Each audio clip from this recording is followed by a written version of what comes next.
समप्रभ निर्विघ्नं कुरु मे देव सर्वकार्येषु सर्वदा।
शान्तं शाश्वतमप्रमेयमनघम्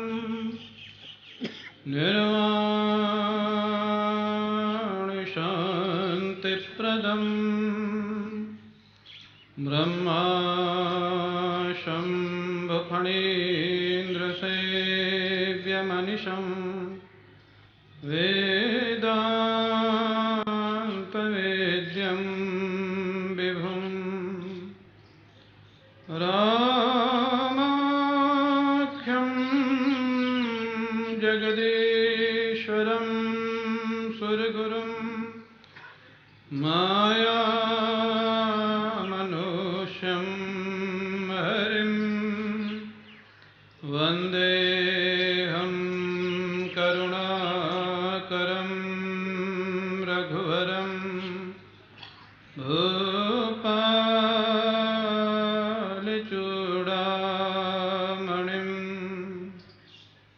वरहापीडं नटवरवपुः कर्णयोः कर्णिकारं विव्रतवासः कनककपिशं वैजयन्तीं च मालां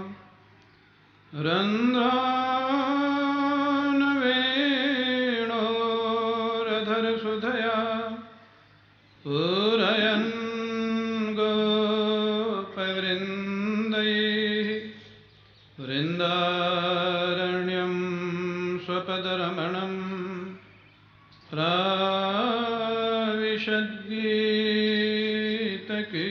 प्राविशद्गीतकीर्तिः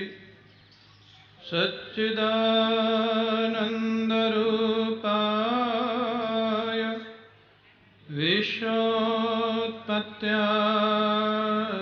विश्वोत्पत्त्यादिहेतवे तापत्रयविनाशाय श्रीकृष्णाय वयं नुमः। यं प्रव्रजन्तमनुपेतमपेतकृत्यं द्वैपायनो विरहकातरया जुहाव पुत्रेति तन्मयतया तरवोऽभिनेदुः तं सर्वभूतहृदयं मुनिमानतोऽस्मि।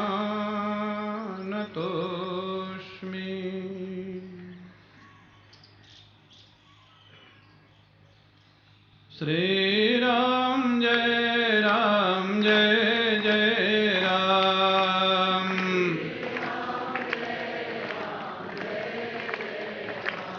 ओम श्री राम जय जय राम।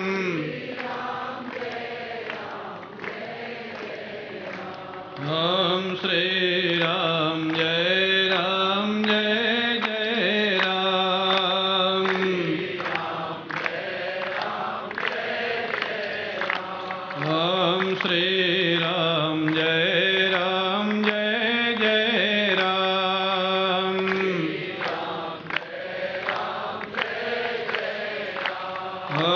श्री राम जय राम जय जय राम।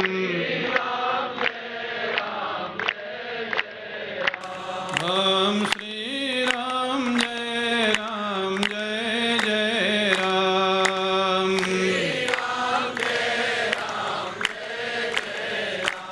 ओम श्री राम जय राम जय जय राम।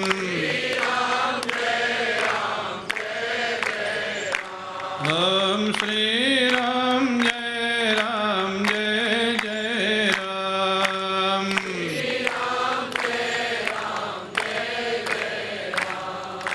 बोले सियावर रामचंद्र भगवान की, सद्गुरुदेव भगवान की जय जय श्री राधे। परम पूज्य प्रातः स्मरणीय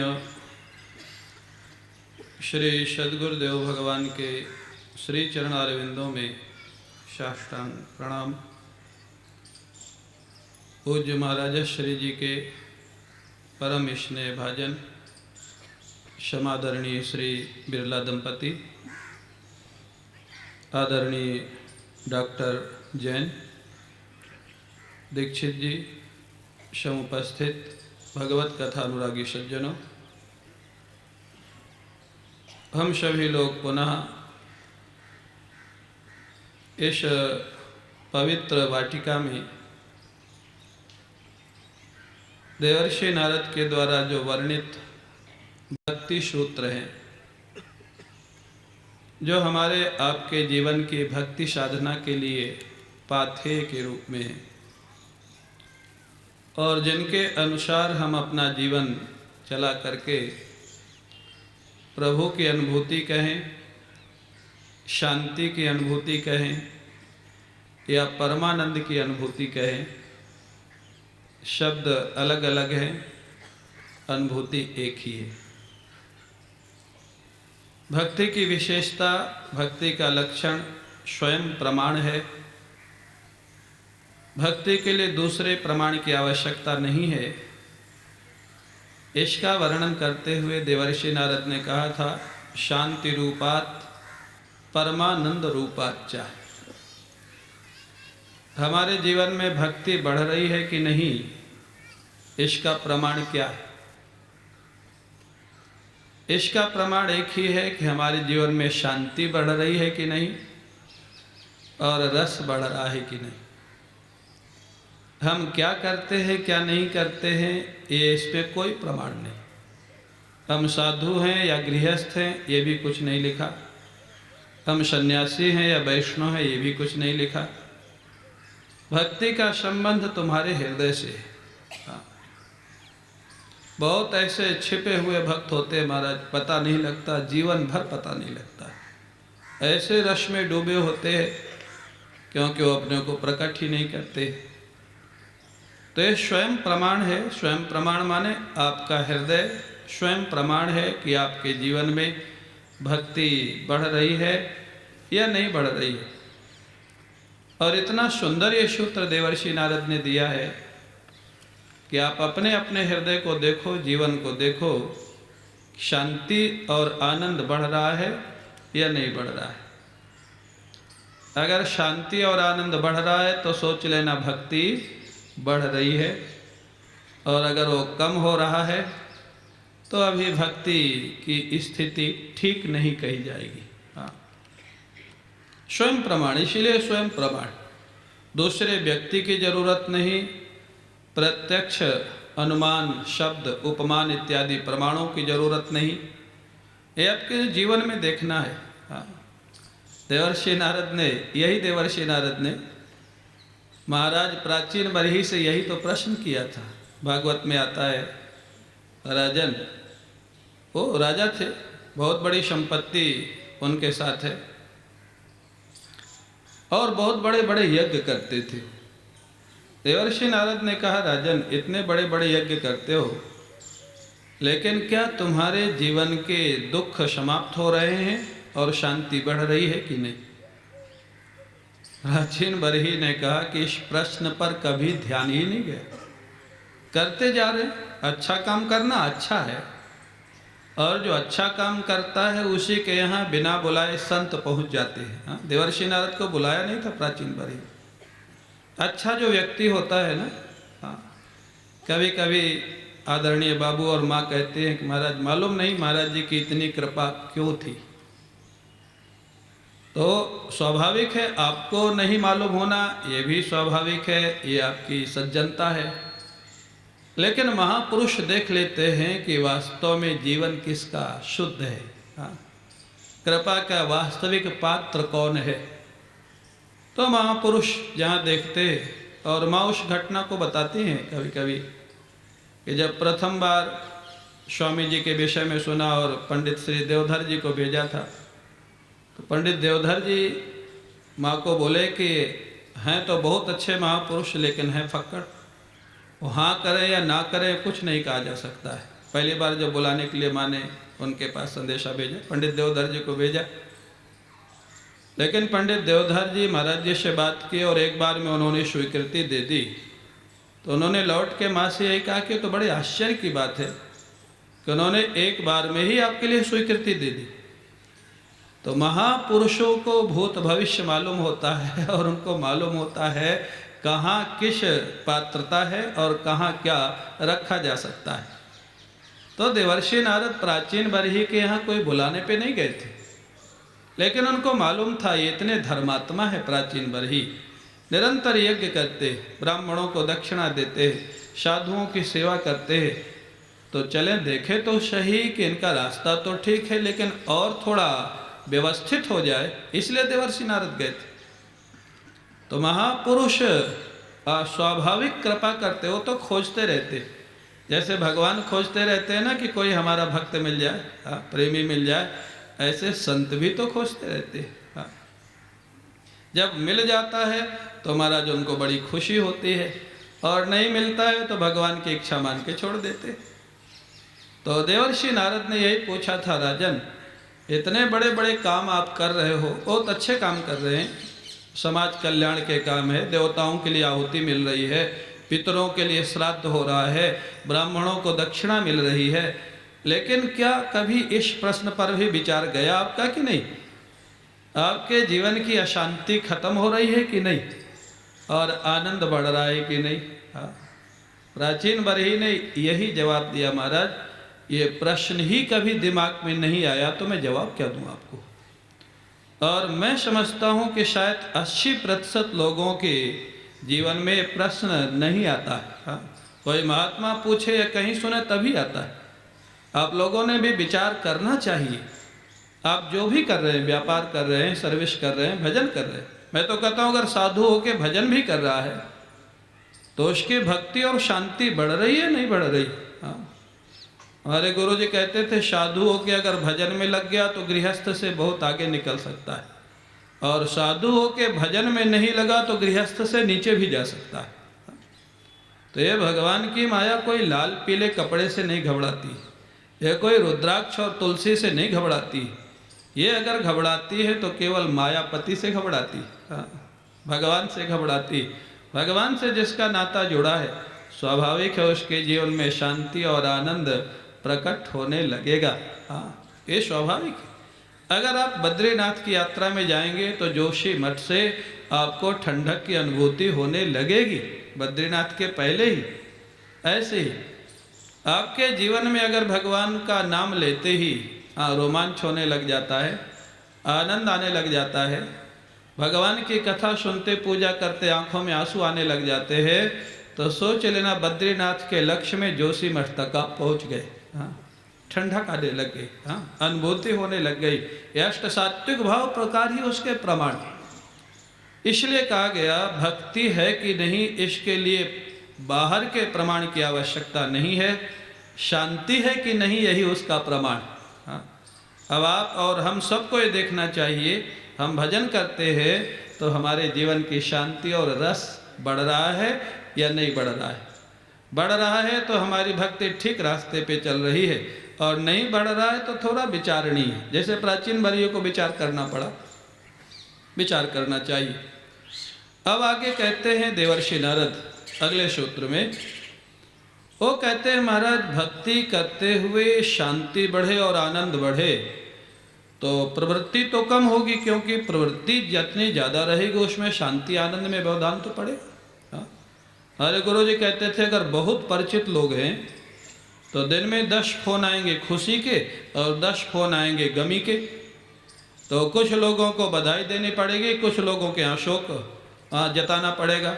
सच्चाई तो दोनों में नहीं होगी, लेकिन जितनी ज़्यादा प्रवृत्ति होगी तो बोले फिर जब वास्तविक भक्ति और प्रेम आने लग जाता है तो बोले क्या होता है, बोले व्यवहार की थोड़ी हानि हो सकती है। हाँ, व्यवहारिकता की, मित्र मंडली की या थोड़ा व्यापार की, घबराना नहीं। हाँ, थोड़ा जिसको ठाकुर अपने पास ज़्यादा बुलाना चाहते हैं ना, उसके व्यापार में कभी कभी व्यापार में परिवार में थोड़ा महाराज वो ऐसी घटना कर देते।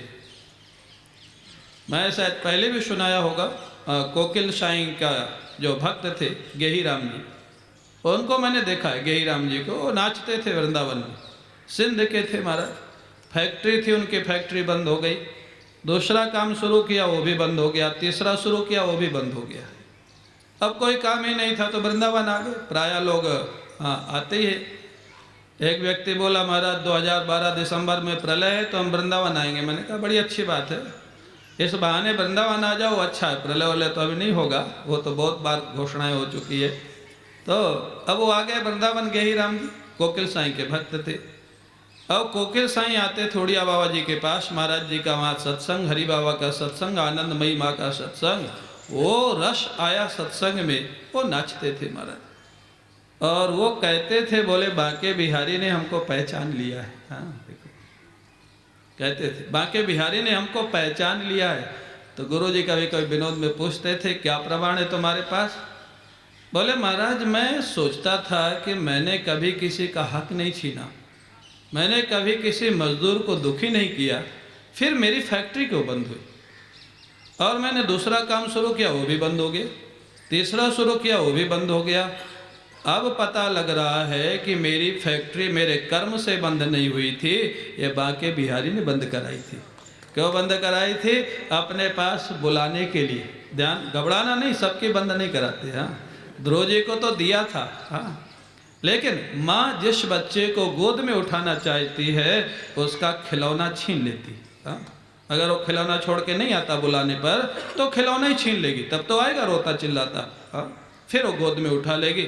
तो महाराज अगले सूत्र में यही वर्णन है, भक्ति करते करते व्यवहार में कभी मान अपमान हो जाए या व्यवहार में कभी लाभ हानि हो जाए या संयोग वियोग हो जाए तो चिंता मत करना, क्योंकि भक्त के जीवन में जो होता है वो उसके कर्म से नहीं होता है, वो ईश्वर की कृपा से होता है। हाँ, कृपा से होता है। अनेक भक्तों के जीवन में ऐसा देखा जाता है महाराज। तो अगले सूत्र में कहते हैं लोकहानौ चिंता न कार्या निवेदितात्म लोक वेदत्वात्। लोक की हानि में चिंता नहीं करना। हाँ, कितने अच्छे सूत्र है, कितने हमारी बुद्धि को बिल्कुल स्पष्ट कर देते हैं सूत्र। 84 सूत्र।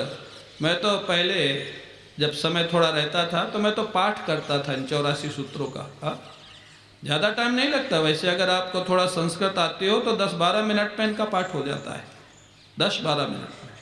अब संस्कृत ना आती हो तो अलग बात है, क्योंकि संधि विच्छेद नहीं है कई जगह, तो फिर कुछ का कुछ पढ़ेंगे महाराज, वो अलग बात है। तो अब कहते हैं लोक हानो, लोक हानि हो सकती है, लेकिन लोक हानि दो तरह से होती है। एक कर्म से होती माने प्रारब्ध से, एक कृपा से होती। भागवत में श्लोक है, भगवान कृष्ण ने स्वयं कहा है यस्याह मनुगृह्णामि हरिष्ये तद्धनम शनैः। जिस पर मैं विशेष कृपा करता हूँ, सामान्य कृपा तो सब पे, विशेष कृपा जिस पे करता हूँ उसके जीवन में कुछ लोक हानि कर देता हूँ। बोले क्यों? बोले उस लोक हानि के समय मान अपमान हो, लाभ हानि हो, संयोग वियोग, लोक हानि के अनेक रूप है। बोले उस लोक हानि क्यों करते हैं महाराज? बोले उसके दो कारण हैं।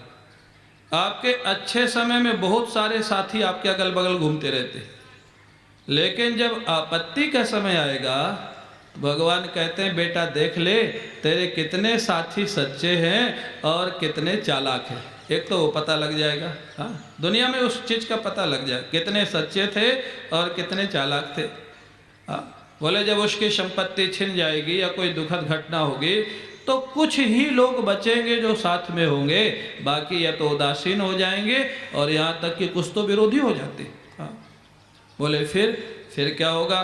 बोले फिर वो मेरा भक्त जब दुनिया वालों को देखेगा ये तो ऐसे ही हैं, स्वार्थी लोग हैं, तब उसकी मित्रता भक्तों से होगी, सज्जन लोगों से हो जाएगी, संतों से हो जाएगी, और फिर वो संत उसके लिए मेरे से सिफारिश कर देंगे कि भगवान इस पे कृपा करो, तब मैं उसको अपनी गोद में उठा लूँगा और अपने धाम में उसको पहुँचा लूँगा। हाँ, संत सिफारिश कर देते। हाँ, सिफारिश। महाराज अपने सिंधी भक्त बहुत थे कोकिल साईं के, और सब कोकिल साईं उनको गुरु जी के पास भेज देते थे, सब भक्तों को, और वो गुरु जी को चुटकुले सुना सुना के हंसाते थे। हाँ, वो अपने ऊपर ही बनाते थे चुटकुले, सिंधियों के ऊपर, और बहुत हंसाते थे। एक बार एक काशी के पंडित बैठे थे, अब वो कहाँ गुरु जी का स्तर, इतना बड़ा स्तर, इतने बड़े विद्वान ब्रह्मनिष्ठ श्रोत्रिय महापुरुष, और चुटकुले सुना के खूब हंसाते थे, गुरु जी हंसते भी थे। वो काशी के विद्वान एक बैठे हुए थे, वो बोले उन भक्तों से, बोले ये क्या आप लोग करते हो?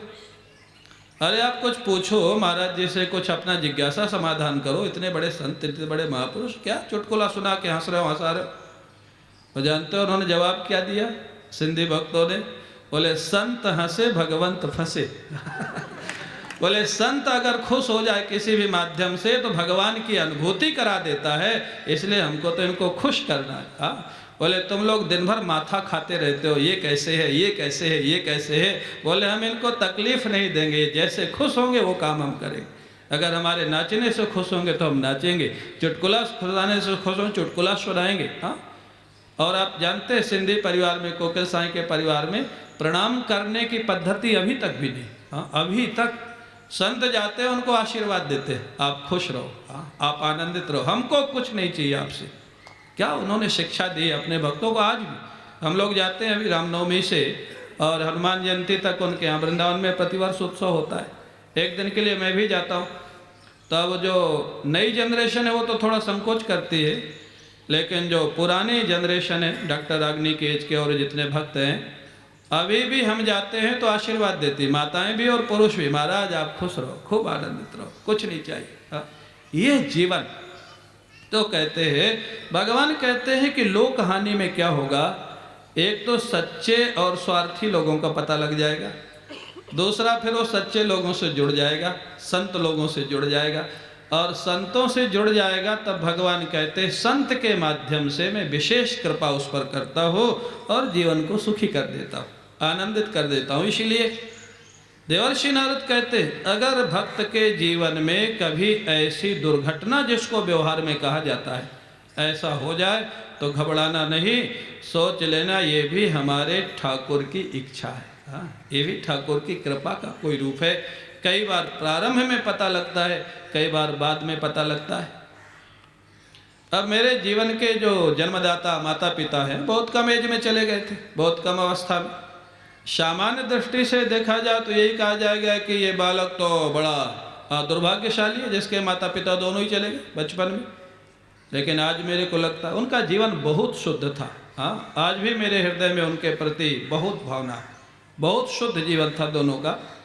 लेकिन मेरे को मालूम है कि अगर वो इस शरीर में होते, अपने जीवन में होते, तो शायद मेरे को इधर आने की अनुमति नहीं देती। हाँ, तो वो भी एक भगवान की कृपा थी। हाँ, कि उनको पहले अपने पास बुला लिया और हमको अपने रास्ते में चलाने के लिए रास्ता तैयार कर दिया। हाँ, तो प्रत्येक घटना लोक हानौ चिंता न कार्या, लोक हानि में भक्त को चिंतित नहीं होना चाहिए। हाँ, क्यों, समझ लेना चाहिए। और कभी तुरंत समझ में आता, कभी कभी साल 6 महीने बाद भी समझ में आता है। हमारा काम है भक्ति करना, प्रभु के होकर के रहना। हाँ।